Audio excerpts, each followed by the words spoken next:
وقاتلوهم حتى لا تكون فتنة ويكون الدين كله لله. من به جګړه نه پرېږدو. ګورئ جګړه به نه پرېږدو. من به دغه قانون د قرآن په پاکستان مرتد باندې به تطبیقو. دغه قانون د قرآن په ایران مشرک به تطبیقو. من به تر هغو پورې خاموشه نه کینو چې تر څو د الله دین په ټوله نړۍ کې حاکم سوی نه وي.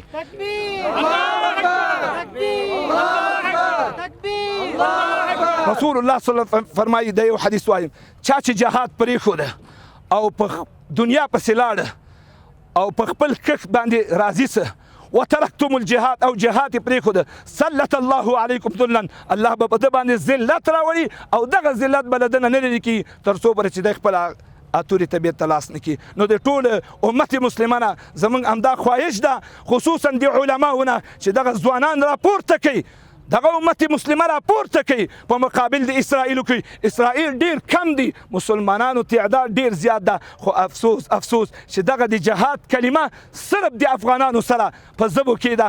نور د ټول جهان علما خاموشه دي. سینا ته لاړو دې جهاد ته په زرګونو موټر دغسې ځوانانو خپلې پیسې ورکړي مواد ورکړي خو هلته یې مصر نه پرېږدي اردن یې نه پرېږدي عراق یې نه پرېږدي سوریه یې نه پرېږدي. د هغو نه ډېر زیات د اسرائیلو ته وفادار دوی دي. د غزې او فلسطین مجاهدینو حماس نه زیات دشمني د اسرائیلو نه زیاته دشمني دغه اسلامي ملکونه چې شاوخوا پراته دي دی لري.